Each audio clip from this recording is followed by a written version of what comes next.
रहीम अस्सलाम वालेकुम। खुश रहें, आबाद रहें, पाक परवरदिगार मोहम्मद वाले मोहम्मद के सदक़े में आपके रोज़ी रिज़्क़ में बरकत और इजाफ़ा अता करें। आज जो रेसिपी मैं आपसे शेयर करने लगी हूँ है आलू बैंगन की सब्ज़ी। आलू बैंगन की सब्ज़ी बनाने के लिए यहाँ पर मैंने तकरीबन 1 किलो बैंगन लिए थे।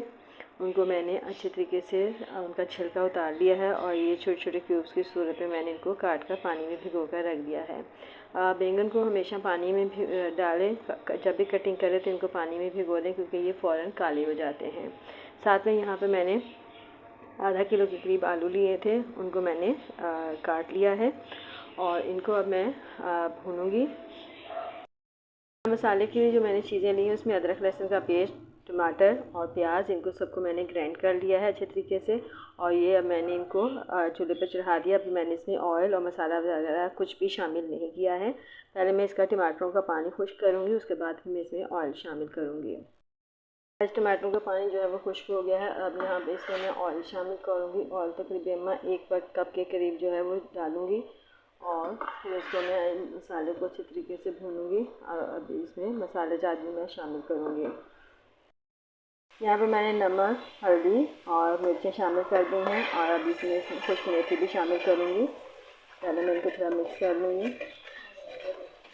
ये देखें मसाला बहुत ज़बरदस्त तैयार होगा हमारा। हमने पहले पानी खुश्क कर दिया था टमाटरों का, इसलिए मसाला देखें ऑयल अलग हो चुका है। और ये देखें यहाँ पर मैं मेथी शामिल कर रही हूँ। 1 चम्मच के करीब हमारी मेथी है।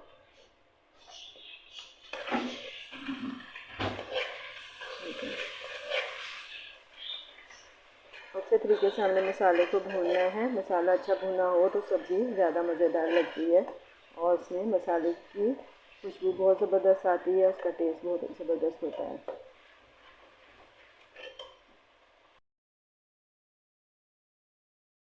ये मसाला भुन चुका है।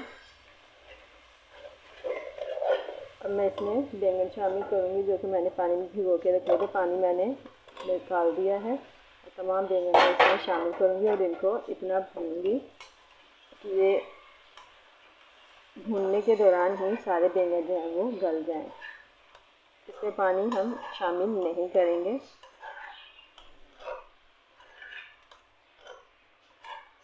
ये देखें अच्छे तरीके से बैंगनों को भूनें और इसमें जब ये अच्छे तरीके से गल जाएंगे तो फिर हम अपना ग्रेवी के लिए हमें जितना रिक्वायर्ड होगा कि हमने इतनी ग्रेवी बनानी है तो उस हिसाब से हम पानी शामिल करेंगे। लेकिन गाइस माशाल्लाह से बैंगन जो है बहुत अच्छे तरीके से भून रहे हैं। ऑयल देखने लगा हुआ है और बैंगनों ने पानी भी छोड़ दिया है। तो यहाँ पे मैं सोच रही हूँ कि साथ में आलू भी भून लूँ ताकि आलू भी अच्छे तरीके से भून जाए और ये दोनों चीज़ें एक साथ भुन जाएंगी और ये गल जाएंगी। तो मैं आलू निकाल लूँगी, फिर जो बैंगन होंगे उनको हम मैश कर लेंगे। तो इन दोनों चीज़ों को मैं एक साथ भूनूँगी ताकि भूनने के दौरान में ये दोनों चीज़ें जो हैं वो गल जाएँ। वक्त की बचत करनी है तो हम इसी तरीके से अपना टाइम जो है वो बचा सकते हैं। तो इसलिए मैंने दोनों चीज़ों को एक साथ ही डाल दिया है। ये देखिए जी गाइस माशाल्लाह से हंडिया बहुत ज़बरदस्त हमारी सब्ज़ी भून रही है और ये देखें बैंगन जो हैं वो साथ साथ ही ये गल गए हैं और ना मैश होते जा रहे हैं। जैसे जैसे हम इसको हिलाते हैं तो ये देखें बैंगन जो है वो मैश होते जा रहे हैं। अब इनको हम इतना बस इसमें थोड़ा सा मैं पानी शामिल करूँगी। अभी अब मैं इसको मज़ीद 10 मिनट और भूनूँगी। तो इसमें थोड़ा सा पानी तकरीबन 1.5 गिलास के करीब इसमें पानी शामिल करूँगी ताकि इसकी थोड़ी सी ग्रेवी बन जाए क्योंकि हमने इनको चावलों के साथ सर्व करना है। तो थोड़ा सा पानी में शामिल करूँगी और ताकि आलू भी गल जाएँ और जो बैंगन बाकी रह जाएंगे तो वो हम उसको हैंड मैशर से फिर मैश कर लेंगे। तो ये देखें ये बहुत ज़बरदस्त हमारी सब्ज़ी तैयार हो रही है।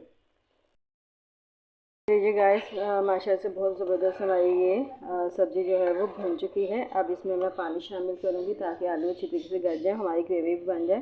तो ये 1 गिलास के करीब जो है मैं पानी इसमें शामिल करूँगी, इससे ज़्यादा मैं पानी नहीं डालूँगी और इसको हल्की आंच पे अब मैं पकने दूँगी। बस हमें इतनी ही ग्रेवी जो है रिक्वायर्ड होगी। अब बस इसमें से ये पानी जो है वो खुश्क करना है हमने। और ये देखें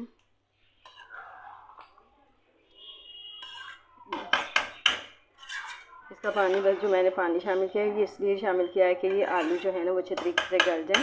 बैंगन जो है ऑलमोस्ट तमाम जो है वो गल चुके हैं और मैश भी हो चुके हैं और अगर जो बाकी बीच में रह गए हैं तो वो मैं आलू जब गल जाएंगे तो उनको निकाल के मैश कर लूँगी उनको।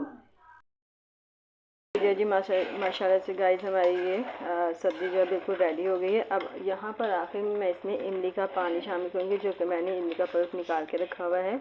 ये तकरीबन 1 कप के करीब जो है पानी। अब इसको मैं, ये बिल्कुल हमारी हंडिया जो है रेडी हो चुकी है, लेकिन अब इसको मैं इस पानी को थोड़ा 5 मिनट के लिए पकाऊंगी ताकि इमली का जो कच्चापन है वो ख़त्म हो जाए।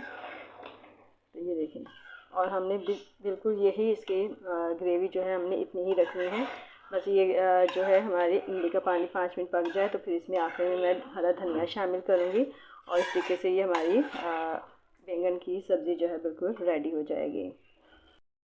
लीजिए जी 5 मिनट हो चुके हैं, ये बिल्कुल हमारी सब्ज़ी जो है रेडी हो चुकी है। अब मैं इसमें आखिर में हरा धनिया शामिल करूँगी और चूल्हा बंद कर दूँगी। तो यकीनन आपको हमारी ये आज की वीडियो पसंद आएगी। मेरी वीडियो पसंद आएगी तो लाइक करें, शेयर करें, मेरे चैनल को सब्सक्राइब करें, और आइंदा आने वाली वीडियो तक के लिए मुझे इजाज़त दीजिए। खुदा हाफ़िज़।